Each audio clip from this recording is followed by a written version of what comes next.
If you're tired of the standard business and marketing fundamentals, frameworks, and funnels, you need a little mischief. Get ready to turn up the volume on the CEO Mischief Maker podcast, where you access conversations with seasoned business owners who have smashed through mindset barriers, innovated the standard boring business and marketing playbooks, and executed future-paced strategies with bleeding-edge tools and tactics to micro-fail their way into massive success and growth. We are Mindset Impact Strategic Catalysts helping innovative entrepreneurs focus. We are CEO Mischief Makers. Ready to make a little mischief?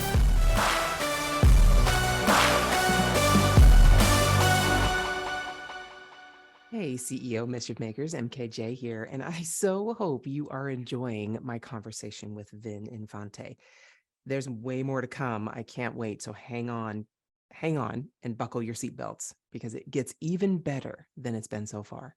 So, all right, I've got a question for you. What does bullshit have to do with a vision board? Well, again, if you've been listening to the conversation, you know that Vin doesn't take any of that BS. So if you really want to look at a vision board in a new way without all that BS and actually get to the goals with daily actions that you can take and tie that to that vision and not just have a pretty decoration for your wall, then you need this vision board template or this vision board guide, step-by-step guide. To get it, go to callmemkj.com/Vin, V-I-N, and you will get taken directly to the page where you can download this for free. So again, callmemkj.com/Vin, V-I-N. And then if you want to connect with Vin on social media, then it's vin.infante for Instagram, and that's INFANTE, Infante, and also Vin Infante in LinkedIn. So check him out at either of those social platforms, engage with him. I'm telling you, it's a blast. I've been doing it. And the insights are incredible. Call me mkj.com/Vin and turn your vision boards upside down and make them really work. Hey, CEO Mischief Makers, MKJ here. And if you have not listened to our conversation on Monday, you need to go listen to the mindset conversation that I just had with Vin Infante. So Vin, welcome back to the conversation. First off, how you doing? I'm doing great. How's your day going? I'm telling you, this is so fun. All right. So you need to go back and listen to that because I'm telling you, there were two stories that Vin shared with us in that conversation, and they will blow your mind. Absolutely blow your mind wide open and help you make some mindset shifts that you might need to make in your life to create the success that you're looking for. So now we're going to talk about impact and innovation. So Vin, tell me a little bit about, you mentioned in our previous conversation that you support entrepreneurs. Are there a certain type of entrepreneurs? Are you talking solopreneurs? You mentioned 6-7 figures. What types of entrepreneurs can you really help to create the success they're looking for or be the leaders that they want to be? Sure. I believe I can. Don't ask me. My ego is going to get too big, but I believe I can help everyone. I have a pretty decent track record now with working with everyone. I work with solopreneurs. I work with small businesses, medium businesses, large businesses. I work with private equity funds. I work with startups. I work with high-level management, C-suite. It's really, I wouldn't describe it as like a income or a business level. I like to just kind of put a blanket and say high performers. I think that's the best term that I've come to when trying to figure out like, who do I help? Well, they're high performers. They're people that want to take action. They want to get results quickly. Usually the guarantee I have is, hey, if you put in the work within 90 days, we could get amazing results because I know it works. I know what I'm doing. I've been doing it for over a decade now. And it's really just takes a willing person. So I like to say it's higher performers. Yeah. And it's not just entrepreneurs, because you can start a freelancing business and you like, building websites, and that's what you want to do. You want to build websites. A high performer will look at this as, I want to help businesses control and impact their messaging online so that it represents who they are. I don't just build websites. I help brands control their messaging. That's a high performer concept. And you are going well beyond just the tech of building websites. So does that make sense? Would you agree? Oh yeah, I think the high performers all have a very similar profile. They're visionaries, they're creatives, they want to create more impact. They know there's always a better way to do something, and if it's not there yet, they want to figure it out. And that's my favorite person to work with, because that's the person that if I'm like, hey, go do this, they'll be like, sure, they'll get it done, and then they'll be like, wow, the results were sick. Which is usually the case. The only Yeah. reason people don't move faster or further is because they don't take enough action. Yeah, definitely. And they get stuck in their own heads. Unfortunately, that's most of us. All right. So with that, you outlined five principles, five things that we can control in the last conversation. That's how you ended that conversation. But you Mhm. also talked about the three-pronged approach of your coaching practice. Now, if I'm an entrepreneur and I'm looking at a standard business framework of creating a successful business, right? That's pretty standard. You have to have a product that solves a problem for people. You have to make sure that people know that that product exists and the benefits of that product. You need to sell that product and then serve that product, whether it's a product or service. And so you need to sell it Mhm. for more than it costs you to produce, and your employees and all those things. The framework is very simple, very straightforward.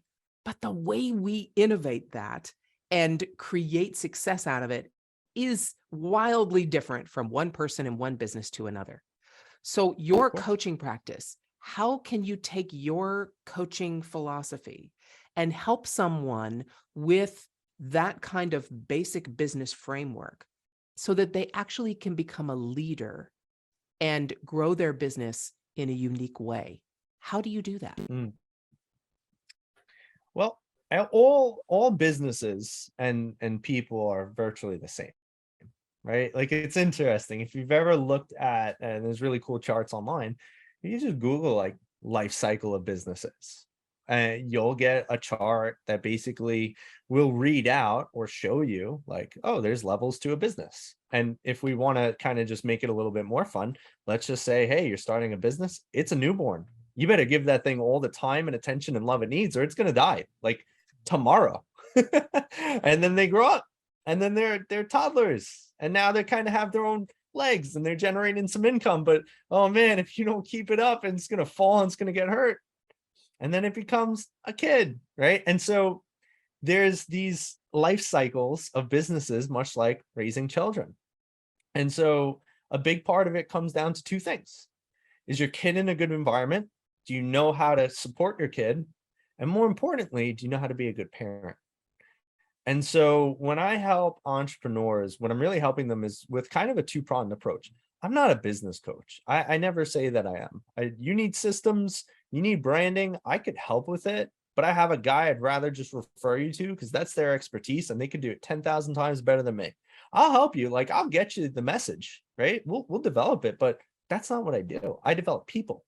And then because you've been developed, you're going to look at things differently. If you've ever studied or listened to John Maxwell, he's one of the world's most renowned leadership coaches. And one of the biggest things he says is that a business can never be bigger than the leader running it. So if you're a 4, your business will be a 4. If you're an 8 and you step into a business that's a 4, you could bring it to an 8. But you can never be a 4 running a business at an 8. In fact, if you're a 4 and you step into a business at an 8, you're bringing it to a 4. 100% of the time. There's no business that ever exceeds the leadership, ever. So what I do is I help people gain the clarity they need. I help them transform. I help them step into that higher version of themselves, because let's say we get you mental clarity. Don't you think your ability to solve problems is better? Don't you think your ability to determine what's the best route for your business will be better? Don't you think you'll have more visionary ideals? Don't you think you'll be able to come up with newer products, better products, increase the price, increase the value? Of course you can. Of course you can. I build you and you build your business. That's how we feed into one another. And so that's what I do with entrepreneurs. I don't build the business. I build the person, and the person builds the business. Because let's be honest, it's their damn business. And if I needed to learn everybody's business all day, I would have no time for myself, because I work with so many different businesses. But the fun fact is all businesses are relatively the same, right? Every business has three aims. There's a problem you've identified, there's a solution or a service you provide, and then people get the value. That's it. All business boils down to that. But Yeah. it's the intricacies, right? Is a little bit of a difference between running a laundromat and a pizzeria, or running a hedge fund and a software company. But they all Yes. solve problems and serve people in certain ways. So I try to show the generalities, but I really work on the people. Wow. So again, and we call this CEO mischief. And mischief is exactly what you're talking about. It's mindset, right? Mindset, Mhm. impact, strategic catalysts helping innovative entrepreneurs focus. So all that stuff we have to do before we get to focus is what we're talking about.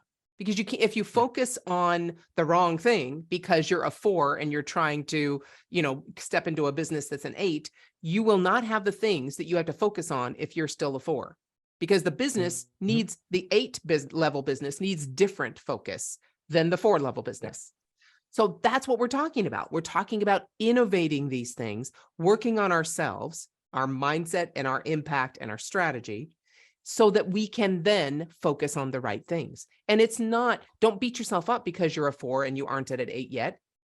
I love the analogy you used with parenting. My old podcast was Parent Entrepreneur Power, and it exactly outlined and interviewed people exactly on that stage. Business has newborns and toddler. They fall back on their bum and they have to get back up and figure out how to walk again.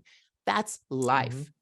So, oh my gosh, when you help leaders grow themselves, is it really, well, let me ask you this way. What percentage of what they need to work on are actual tactics and knowledge, and versus actually mindset and getting over their shit?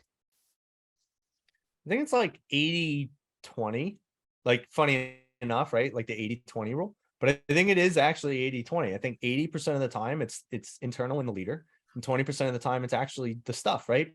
Because even if you look at I love The Levels of Leadership by John Maxwell. There's 5 levels.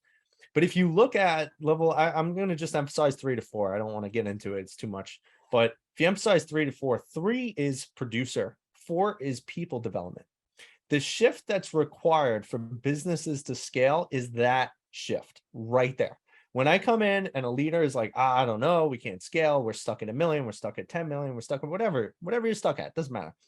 Chances are, I'll tell you why you're stuck. It's because you're still a level 3, you're a producer, and you're doing so much in the business that you're not able to work on the business. But what winds up happening is if you shift to level 4 and you do people development, you spend 80% of your time developing others and 20% of the time on focused tasks that are productive and helpful for the business to move forward, because that's all you need as a leader. The reality is a lot of people have trouble getting from 3 to 4 because they're like, oh, well, if I don't do this, the business collapses. Or if I don't do this, nobody's going to care about my business as much as I will. Yeah, no shit. It's not their business. It's yours. I wouldn't care about it as much either. And I don't. I'm your coach. I care about you. I don't care about your business. That's a lie. But I it's get it's one of those things where it's like you have these high expectations of other people, which are usually unrealistic. You don't know how to step out from them, so you don't develop your team. But like, I've even done this with one guy. One of my clients is awesome. He has a multi-million-dollar solar company, but every time he tries to step out of the business, it starts collapsing. Why? Because he's the top sales guy.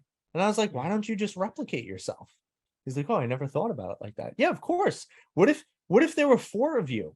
You would be a multi-million-dollar solar company, and you could step out of it because there's more of you. So it's really to say, like, getting into people development is the biggest way to grow your business. Absolutely. Is that the most difficult for most people, that the most difficult leap for most people to take is to go from producer to people developer? Of course. Yeah, I And mean, you're I so can used to imagine, it. yeah, and I can imagine your therapy background probably helps with that transition, because it really all comes down to the way we look at ourselves and a lot of our insecurities. So that person from the solar development, the reason he couldn't hand over the sales isn't just because he didn't realize that other people could sell too. It's because he was so insecure about anyone else selling as well as he was. And how could he transmit his amazing wealth of knowledge and care about his business to anyone else? And that transition to say, I am not God. Yes, I'm the best at selling what I know, but believe me, other people can come in and contribute to this conversation and contribute to sales in ways that I can't. Then once you let go of that, it opens up opportunities to help develop people. But it's letting go of that that's really difficult. Well, and another part of it too is like some people just aren't honest about where they're at. He actually really likes being the sales guy. The issue is he doesn't like not having enough time for his family, right? And so I said, okay, well, listen, you have two options. Because this is the thing. People can't get to a level of honesty. You have two options. Resign as the co-founder and just be a full-time sales guy. That's it. Or you better start learning to train people, because he didn't want to train people. He'd be like, this is annoying because it's easy. And like, I already know it. Yeah, great. They don't. But if you spend 80% of your time developing them, as opposed to 80% of your time bitching about them, you will see that you could start stepping out of your sales role, spending more time with your family, enjoying life a little bit more, and you'll get even more success because now you could scale because you've replicated yourself in other people. Because that's what success is, right? Success, I mean, it has many meanings, but success also leaves clues, and you could duplicate success. So if you can't duplicate yourself in another person, you haven't successfully figured out the way to teach. You haven't successfully figured out the way to coach your employees. You haven't successfully figured out a way to really just transfer yourself into others, which is what you really need to do if you want to scale. Because if there's only one salesperson in the business, you're capped. You can only make so many sales. There's only so many hours. There's only so much time. But what if there were 5 of you? Now you're not capped. Now you could 5x where you're currently at. That's not a hard concept. It's easy. Okay, hold on. If your mindset was shifted, you were inspired to innovate, and you were spurred into action, don't just move on with your day. Focus, my friend, and take a few minutes to visit CEOmischiefmaker.com to learn more about the value that was shared with you today. Please act now and create some CEO mischief of your own.